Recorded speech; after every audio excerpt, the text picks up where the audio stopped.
Youngest person here. This is where you get up and start walking on the stage, stupid. He's from Bell River. He goes to Walkerville.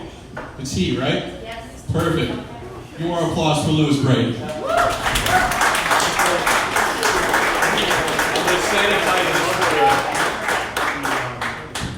at that. There you go. Awesome. How are we going to do? There, guys. How are you doing tonight? Pretty good. I kind of feel like a goldfish right now. I'm not gonna lie. You know, I just want to find Nemo or something. It's crazy back here. But yeah. Anyway, so it's great to see you tonight. Like Rob said, my name's Lewis, and I'm actually, if you couldn't tell, I'm actually 16. Woo! Awesome. Yeah. That gets a little less impressive every year. Yeah, you know, last year when I was 15 and I started, everyone was like, wow, oh my God, 15 years old? That's amazing! And now this year it's like, oh, 16, you know, that's pretty cool. And next year it's like, you're lucky you're gay because you're running out of tricks. It's not interesting anymore. Anyway, so yeah, like I said, I'm 16, which is, you know, young for a comic, usually. Usually people get depressed much later in their life. I just had to start a little earlier. You know, disappoint my parents at an early age. Yeah, I'm basically the poster child for parent disappointment. So there's that. Great. You know, the early start's what's important because you can't get too late because then it's just like, well, now you're old, so it's fine. But when you're younger, then they have expectations and then you just crush them desperately.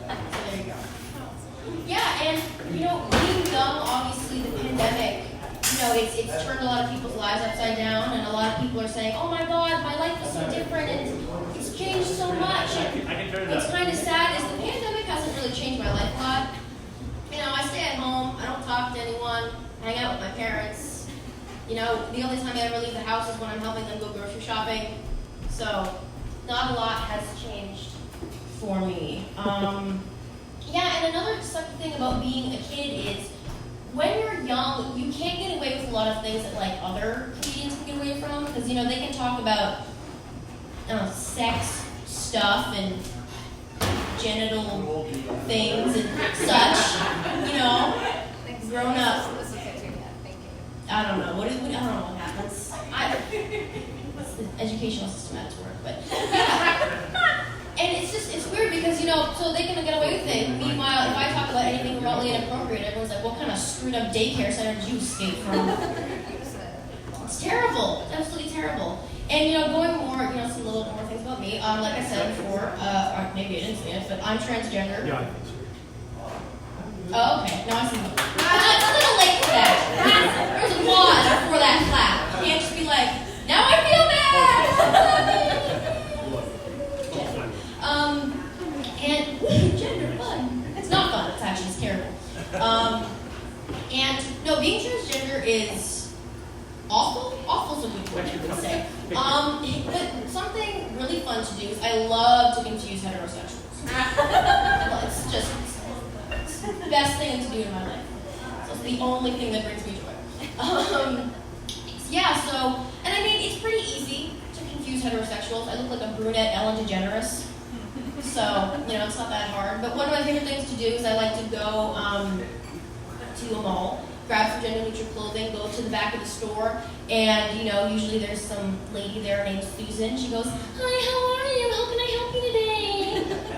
And I say, hello, Susan, I'd like to try on these clothes. Could you show me the change room? She says, oh my God, sure. Just go to the back, and the boys are on the left and the girls are on the right. Have fun with that. And I go, no, Susan, I'd like you to show me to the change room. And she goes, okay. And on the inside, she's like, oh my God, I don't know what it is. Jesus Christ. Winners didn't train me for this. All right, here we go. All right, here I go. Showing you the change room. This way, over here. Yep, we're gonna, that's the one. And I go, sure about that, Susan? Making a lot of choices, aren't we? Submitting some things. She goes, oh my God, thank you. I'm a comedian, actually. I make jokes. Anyways, especially this change room, because this, I feel that's, you look yep, that could be you. There's a possibility that could happen. And I go, you know, Susan, I didn't want it to have to come to this, but I have a mom, and her name is Karen. And I have her on speed dial, and I'm not afraid to use her. Because she was trying to find some ankle-high boots, and your establishment did not deliver such products.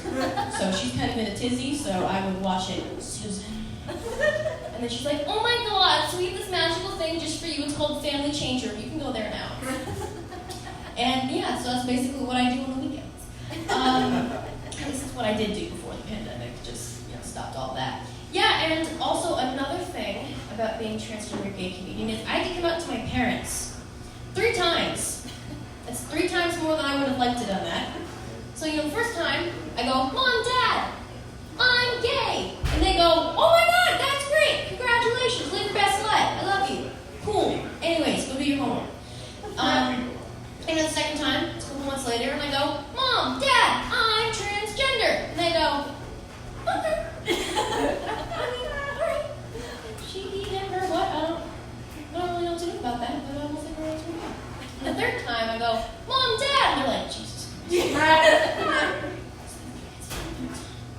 What is it, Lewis? And I go, Mom, Dad, I'm a comedian. And they're like, you can't be broke and gay. Listen, you gotta pick one or the other.